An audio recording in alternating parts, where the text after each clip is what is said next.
Abonnez-vous si vous n'êtes pas encore abonné. Likez l'émission, partagez l'émission.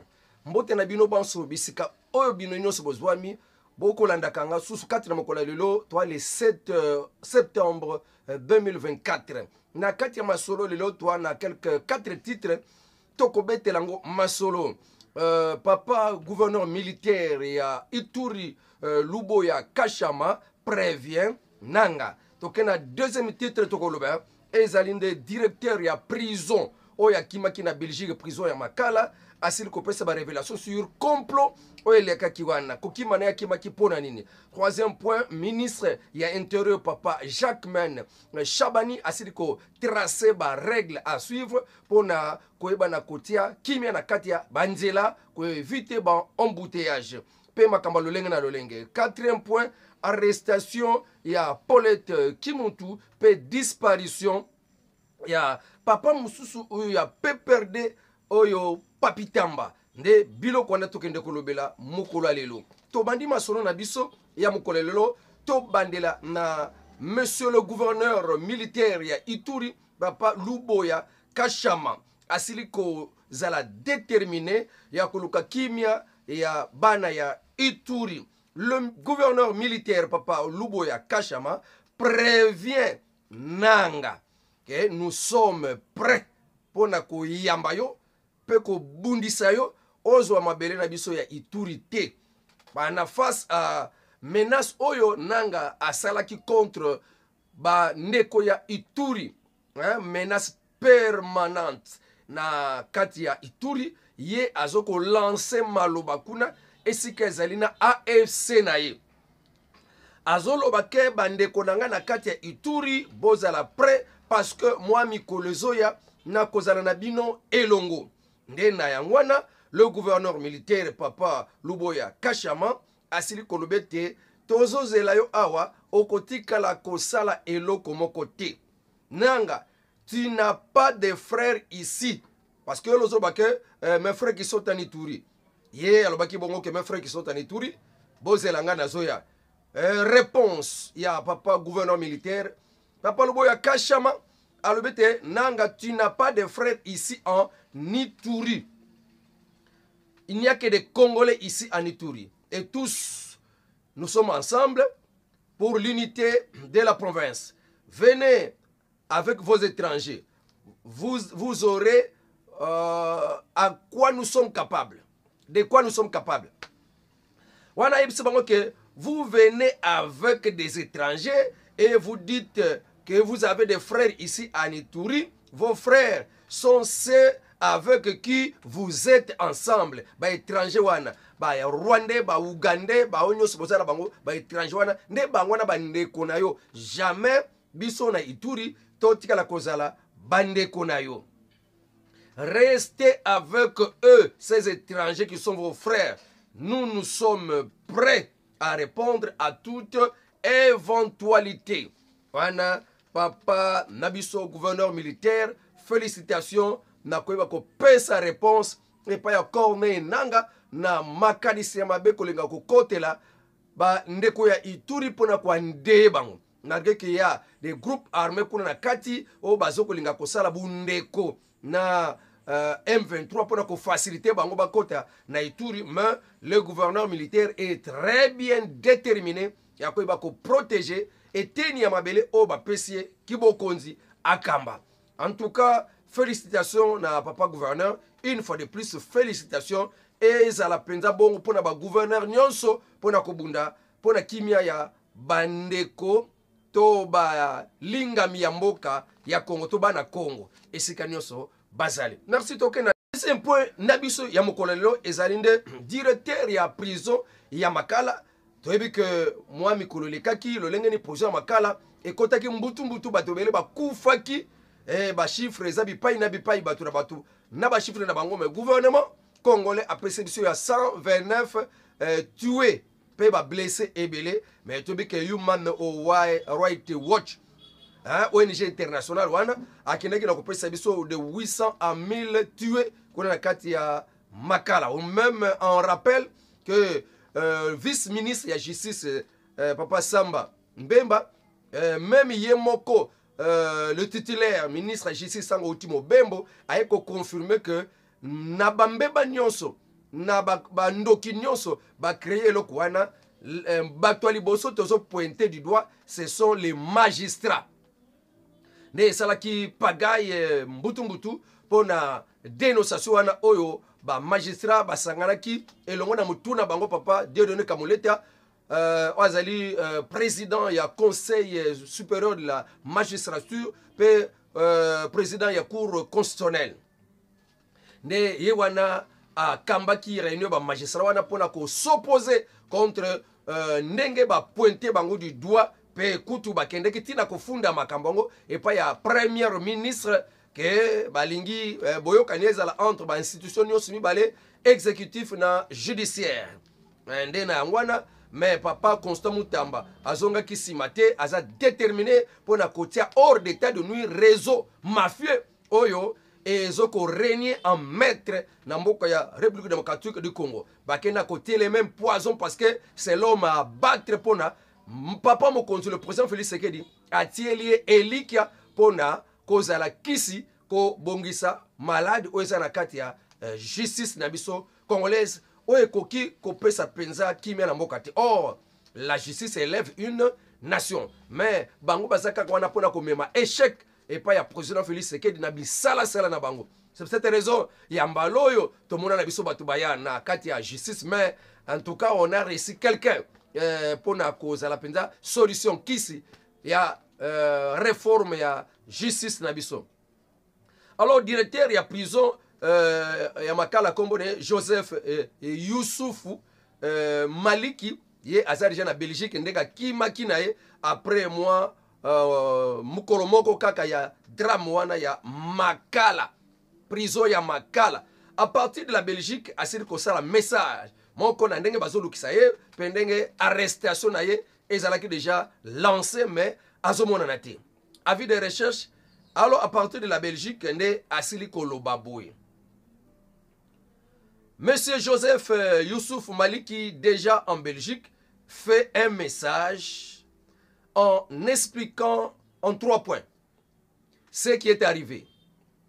Alors que on m'a donné l'ordre de couper le courant pour que ceux qui venaient pour venir faire leur mission de faire quoi? De faire sortir les prisonniers qui eux avaient besoin de faire sortir. Yokap makambazoloba azalaki naye ya koyeba que batumoko bazoya po babimisa mwa eteni ya batu na bango moko boye na kati ya prison. Ayebaki yango pe bayebisaki yeke kata ya courant pona ko faciliter ko bima wana ya batu oyo tozolinga tobimisa. Alors il y a lobby que quand on peut à exécuter parce que azalaki menacé de mort ce qui a salé les angoté. Mais les choses ont mal tourné. C'est que plan ekokisama ki penza te na ndenge balingelaki. Les choses ont mal tourné. Ils ont mis en place un plan B. Ezalaki te tango bakoya ba boma batu. Ezalaki te tango bakoya ba détruire ba tumba prison. Ezalaki bongo te.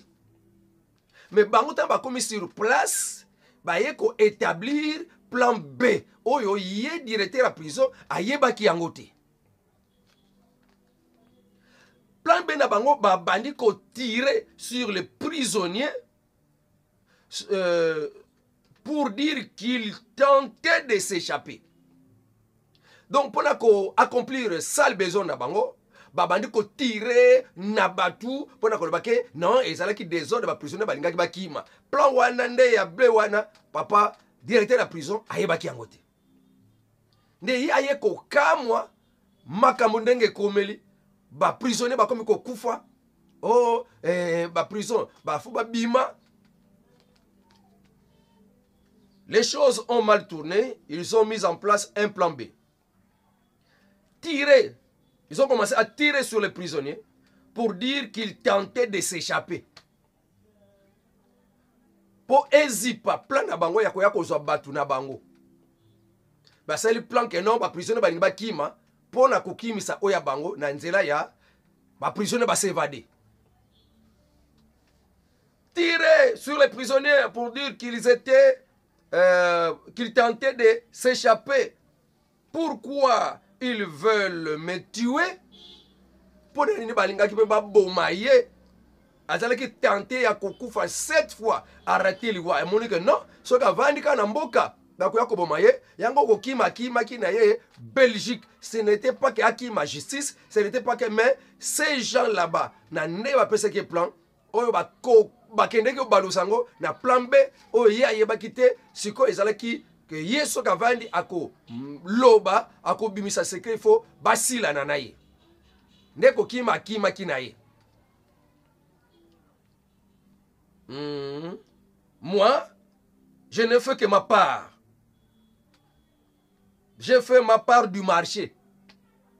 C'est eux qui n'ont pas pu. C'est eux qui n'ont pas pu y accomplir en totalité leur mission. J'ai échappé à la mort 7 fois. Et il fallait fuir hors du pays. Donc, voilà quelques révélations. Oyo, papa Oyo, asil ko pesa. Pona, ba, Kongomani bayeba, qu'est-ce qui s'est passé? Mais, baka na baka ya batu o déjà, ba soupçonné na ma complot oyo, na makambo oyo. Complot oyo, ya makambo nenge lekaki na makala. Et même papa Eliezer Tambo alobaki azalaki na jugement oyo, tant papa konsamu tamba, azo juger batu toute la journée, ko lekisaka prisonnier moko a relaté et fait nenge même les femmes violées ont relaté les faits. Nyon Sezanaye. Et papa Eliezer Tambo azo yebisa biso ke il y aura même un grand pasteur qui sera arrêté. Ah, bah pasteur. Merci beaucoup pour l'information oyo. Je crois que Hollandais Malam, directeur de la prison, Kokimaki, pourquoi Akimaki Namboka Papaya? Est-ce qu'il est possible de juger les coups ou bien de sécuriser Koyanaye, Tikino, gouvernement, Alekanako, Vandise, ici Kaizake, Akoko Tunemituna, PAP Sanyoso Ndenge Makambo, et les Kaki. Et Kozala Malam, la solution sera donnée dans le prochain numéro. Le troisième sujet, VPM de l'intérieur, Papa Jacquemain Chabani, a celui qu'on lancé campagne nationale, où ils ont dénommé, où ils ont bengama, pour notre sécurité, respectons toutes les lois. Non. Respectons tous la loi et les règles. Nous avons le titre à campagne à Papa Jacquemain Chabani. Asile qu'on lance campagne na etani mobimba ya mboka dans le pays. Campagne wana ebengami pour notre sécurité, respectons tous la loi et les règles. Pour la sécurité na biso, totosa biso banso mibeko pe ba tukobe onka pe mibeko. Ba règle, ba ordonnance, ba mitindo, mibeko pe mitindo. Je crois que tu as une image pour ne pas seulement cause à la perroquet sans que tu sois ba image ndenge ba musu ba lingela kango. Oh le bakaka, mais tout le monde a pas image. Mesdames et messieurs, très chers compatriotes, la sécurité de notre société repose sur un principe fondamental: le respect des lois. Dans un monde en constante évolution, où les défis en matière sécuritaire se multiplient, il est vital de rappeler l'importance de ces règles qui régissent notre société. Cette campagne n'est pas un simple appel à la conformité. Elle est le reflet de notre engagement commun pour un environnement plus sûr et plus serein. Aujourd'hui, suite aux instructions du président de la République, je vous annonce une initiative essentielle du gouvernement pour notre société qui nous concerne tous. Le lancement de la campagne nationale intitulée « Pour notre sécurité, respectons tous la loi et les règles. La lutte contre le banditisme urbain est un défi majeur qui passe par la restauration de l'autorité de l'État. D'autres fléaux comme les nuisances sonores méritent plus de sensibilisation et tout ceci afin que chaque citoyen soit conscient des conséquences du non-respect des lois. La sécurité routière, valeur cardinale du code de la route, est fondamentale pour garantir la sécurité de tous les usagers, piétons, cyclistes, conducteurs et passagers. Chaque année, nous déplorons des accidents qui pourraient être évités par une simple prise de conscience et un respect des règles. La réduction des embouteillages provoqués notamment par l'incivisme, le manque de courtoisie routière, mérite d'avoir une place importante dans cette campagne. Pourquoi cette campagne est-elle si importante? Tout d'abord parce qu'elle vise à sensibiliser chaque citoyen aux conséquences du non-respect des lois en République démocratique du Congo. Ensuite, chacun de nous a un rôle à jouer dans la sécurité de notre communauté, en respectant le code de la route, les symboles de l'État et en faisant preuve de courtoisie routière. Nous garantissons non seulement notre propre sécurité, mais aussi celle de nos voisins, de nos amis, de nos familles et de tous ceux qui partagent notre espace de vie. Il est évident que cette campagne a pour objectif d'éduquer. Nous fournirons des ressources, des outils pour aider chacun à mieux comprendre les lois et règlements qui nous entourent. L'éducation est la clé pour instaurer une culture de respect et de responsabilité. Enfin, et c'est sûrement le plus important, cette campagne vise à restaurer l'autorité de l'État. Il est essentiel que chaque citoyen ressente la légitimité des institutions et des forces de l'ordre. Nous devons tous avoir confiance en notre système et cela commence par le respect des lois qui le régissent. Cela est le vœu du président de la République, son Excellence Félix Antoine Tshisekedi Tshilombo, chef de l'État. Ainsi, je vous invite tous à vous engager activement dans cette campagne. Participez aux ateliers. Nakati ya campagne oyo, balobi que rouler à sens contraire, eza mabe ozala nani, onga général, onga colonel, onga boye, patati patata, ngai ministre. Te, papa, ministre ya intérieur, papa Jacques Chabani, aboyi, albi rouler à contresens et en double fil. Donc, boke, oh, kuna makambozo le kaliboso, allez, to sali band, to sali deuxième band, to sali quatrième band, allez, et bloquer nzela, obazakuna, moyeba le kakoto yo, exacte, et créer embouteillage. To zala na patience, ya kotelema muninga liboso ata kotelema seke ngana landa isima wana pe alanda isima nzela soke fungami biso nyonso toleki mais ba chauffeur pressé la mituna bango nini eza kuna mususu atelemi ya double ake kanga su nzela bien yango papa Jacques Chabani alubi non ba règle biloko wana fo esila fo kolanda ba règle pe ba loi to boyi ba plusieurs bandes yekuta alubi même double bande eza mabe eza strictement interdit sauf kokende au sens contraire, ko créer deuxième bande et koki ko sala ma epai ya nani chef de l'État. 1. Ambulance en urgence. 2. Les pompiers en intervention. Ndako ziki ba pompiers en intervention ba ko fofile nzela rapidement pour na baleka. Toke 4. La police en intervention. Ce que la police a en intervention. Wanande, bakokiko, kende en sens contraire, ou bien ko sala bande musus. Pour la compétition, ba monze la baleka mbang. Alors, respect strict ya ba règle oyo, pe ya ba loi, et kozala kolandama na ndenge sengeli, ndenge lobameli. Sans quoi, ba contrevenant, ba teti, ba kokuta la kaka, na l'État, na nzela na bang. Je crois que c'est le koyoka. 4e point. Ya mukola lelo. Moi, ba arrestation et salamaki, ya suka, et ça qui a Paulette Kimuntu. Alors qu'un journaliste peut travailler dans une des chaînes na kati ya mboka ya Kinshasa. Ni bango lokola bazaka na ngambu, mususu bamonaka na bango bolamu. Au gouvernement salaka te bamonaka bolamu, ata ministre moko salaka te. Toujours le négatif. Toujours il faut dire mal. Donc petit bakoya kana ba diffamation, bakoya kana ba calomnie, bakoya kana ba makambo belé. Il y a des fois il déclare des choses sans preuve.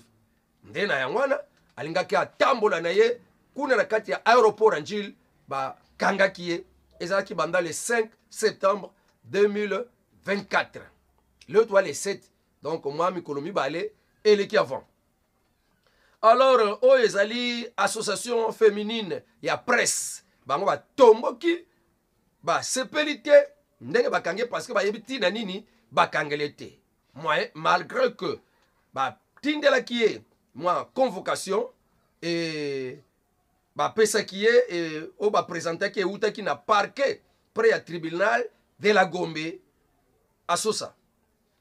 Motif et banité ne ngwana ba ndeko na ye association féminine de la presse ba tomboki bango ba lobi en tout cas ba bengi makambo et salamana respect ya ba loi et mobilisation de la communauté journalistique ne ba beleli communauté journalistique batelema pona ko défendre ndeko na bango Paulette Kimuntu. Alors tozoleka na sujet musu tokoleka tokoloba quelques communications tokopesa. Papi Tamba kala te boyokaki ye ke Papi Tamba bakangaki ye banlevaki ye bato apeperde ba lobby contre le gouvernement. Mais ye moko Papi Tamba bimi na kati ya émission na kati ya vidéo moko et comme viral na réseaux sociaux balevanga te. Moi malade elanga brusquement batenga musika na mbala kata na ba téléphone na ngai. Mais moi santé rétablir ne yango asali moi vidéo oyo de tokoyoka yango pe to bengi bato pe peur de ba se repentir ba senga pardon de tout ce qu'ils ont dit contre le gouvernement congolais ndenge ba levaki bokanisaki yango Papi Tamba. Bonjour peuple congolais, c'est bien moi Papi Tamba. Je viens de frôler la mort. J'ai été sérieusement malade et mon médecin m'a obligé de me déconnecter de tous les réseaux sociaux. Je crois que vous le savez vous-même que j'étais ou je suis encore peut-être très actif dans les réseaux. Et là, cela m'a été déconseillé. Et c'était arrivé de façon brutale. Je suis en vie. Je recouvre ma santé progressivement. Mais je suis encore convalescent. Donc, selon mon médecin, je dois encore rester dans la même situation pendant un certain temps. Alors, je tiens à remercier très vivement tous ceux-là qui m'ont apporté leur soutien, tous ceux-là qui se sont inquiétés pour moi, tous ceux-là qui m'ont témoigné leur affection et leur dire de ne pas s'inquiéter parce que Dieu est au contrôle. Par la même occasion, je pardonne tous ceux-là dans certains commentaires que je viens de lire qui m'ont souhaité la mort. Certains m'ont trouvé des chemins de Rutshuru. D'autres sont allés très loin jusqu'à considérer que des activités que je mène plutôt au sein de mes équipes de football et même des différents tournois que je coordonne. Et c'est un cadre pour faire des recrutements, je ne sais pas de qui et pourquoi. Que Dieu les pardonne et à eux, je souhaite l'éternité. Je suis chrétien et je ne suis pas rancunier. Sachez tout simplement que je suis en vie. Mon combat politique, je l'ai toujours mené avec abnégation et loyauté. Mais en même temps, je n'ai jamais diffamé qui que ce soit. Et je me suis jamais prêté dans des exercices illégaux. Comme aussi, je n'ai jamais perdu le sens de la mesure. Donc, de ces côtés-là, soyez rassurés, je n'ai rien à me reprocher par rapport à tout cela, mais sachez seulement que je suis en vie. Dieu aidant, je vous reviendrai, peut-être dans pas longtemps. Merci beaucoup et que Dieu bénisse infiniment, je dis bien infiniment, tous ceux-là qui m'ont apporté leur soutien et j'aurai l'occasion, pour ceux-là que je connais, de vous appeler personnellement pour vous transmettre mes remerciements. Merci. Batuchi Rwandais, betani makofi. En pleine prédication. En pleine prédication. Et pas ya Papa Sango azoteya na ye. Ateya komi na point moko ya koyeba ko talisa, Banyamulenge balaka banani. Eza etini moko na kati ya RDC to bapenza origine nini. Alors, bagarre bimikuna parce que Papa Sango a déclaré que Banyamulenge bazalaka na bango etini ya mboka ya Congo te, mais bazalaka ba originaire ya Rwanda. Nde sikande makambo euta, deba ebimi na bandimi, nde babeta na makofi na kati ya Ecclesia.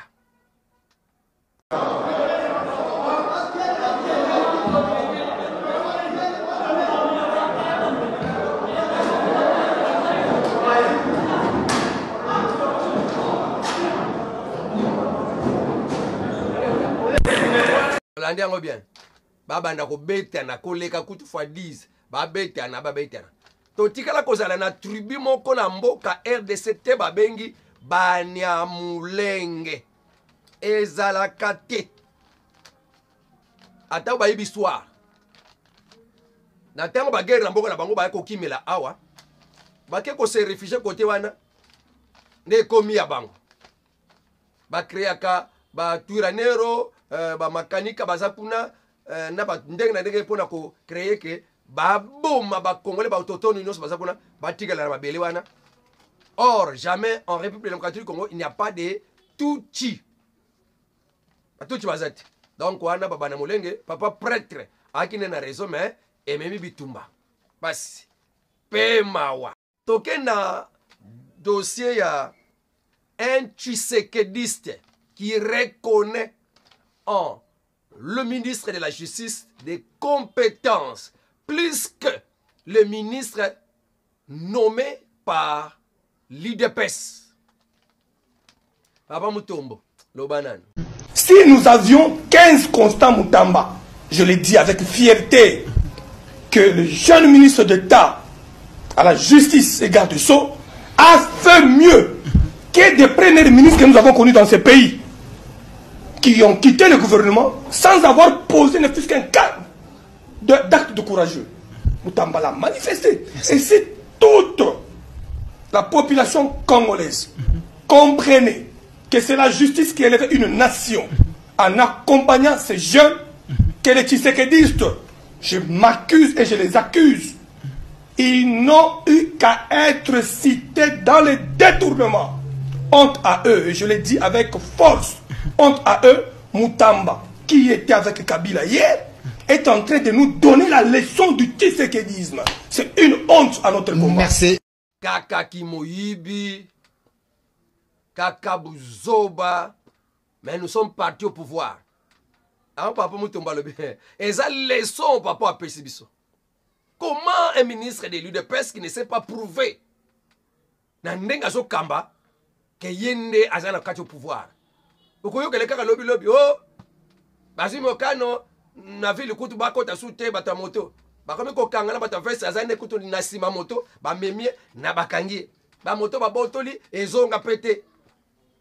Ah, insécurité na ville ba policier bazo kanga arrestation arbitraire akangi munoko suka nango mbongo ya ba carte d'identité ba yibi et ba suspendre kutu livraison de carte d'identité parce qu'il y a eu des vols. Quand la finance, oh, bah, il y a ba lampadaire, bongo, il y a ba forage, fallait ba 1000 forages et tongama, bongo, a betinaye, a lianguna libumunaye. ministre ya IDPS. Honte à vous. Mais tala mutauti na opposition à la kisike yende mutazo kote ya batu le tshisekedisme. Yanda kisakolanda pona ba onyonso batu ya IDPS ba na kati ya gouvernement. Quand on dit ma papa Jacquemain Chaban, vous n'avez pas droit à l'erreur. L'andaka locolo, parce que même dans le ministère intérieur, il y a beaucoup à réparer. Côté Wanapé, il faut beaucoup de réformes. Kabili ba police mituka. Mais l'andresko ba police ba mituka ba c'est la monine. Hein? Ba quand la onka ba tu ba ba kan ba kena bango ba 50 000 lobby ba libéré. Nde musala sombili bango mituka. Ba ke kangela ka ba jeune na balabala. Papa Jean-Pierre Chabani a un grand travail dans le ministère intérieur. Et il faut que ça s'impose. N'est papa constant mutamba azo ko s'impose azo talate est-ce que biloko iko sala bien et pas ba oyo nazo kamba to iko sala bango mabe. Mais pour les réformes pour ta pona ko sokola po ebika il faut ko fina et mama kila pona kuluka guérison eya. Okoro baka ba généraux mususu o ba officier mususu la police soki na tembi be ko boye ba ko sepelanga te lokola zo boya ba se ba inayo olingi ba sepele nayo ndina tangwa da kozala kaka lobby tang makambo ye kokoba kaka ya ba arrestation arbitraire. La population n'est pas calme, elle est toujours dérangée yeba ke ti okofinga makandike ba ya kala ba finga maki. Nous avons besoin maintenant d'un ministre de l'Intérieur différent ya kalawana. Ok, je crois tokoti na information à sport, message à président de la République, il y a félicitations et pas il y a équipe Mobimba, staff Mobimba, ministre à sport, peba congolais Mobimba. En tout cas, félicitations, message outil pas président de la République et Sikaye Azali, Katina Mobembo, Ezalaki dans l'ambiance, nous avons gagné et nous occupons Nakatia pour la biso la première place. Mais le 9 bakobete à match na Tanzanie avec l'Éthiopie. Et nous croyons que Ndenge Mkonzambo a souhaité que victoire baye la biso victoire wana ekosala bien. Nde tolanda na mwa bokebi ba encouragement ya président Félix Tshisekedi. Voilà, nos champions sont là. Oui, ils sont tous là. Monsieur le Président. Bravo. Merci beaucoup. Merci beaucoup. Hein. Merci à vous. Merci. Et ramenez-nous la victoire de Tanzanie là, contre l'Éthiopie. Elle n'est pas facile comme équipe, mais c'est possible. Très bien. On va tout faire pour. Ramenez-nous la victoire. Oui. Et ça va là-bas, ça va? Oui, très bien. Ils ont fait un bon match avec un bon état d'esprit. C'est bien. Oui, l'état d'esprit était bon. Salut, président. Bravo. Merci, président. Je trouve que le coach s'est rentré trop tard. Tu n'as pas eu le temps de... Non, c'est pas... C'est là que le ministre, son excellence, il est là. Comme d'habitude.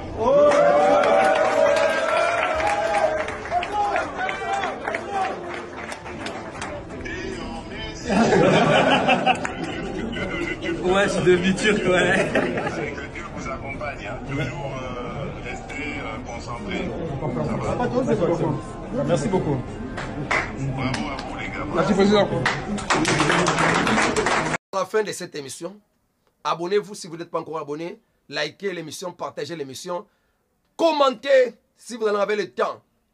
Tous les abonnés et amis Nyon sur la Katia Forum, parlons de la politique et les patriotes, forum belé tozali. Que Dieu vous bénisse. Avec Dieu, nous ferons des exploits. Au revoir, à la prochaine.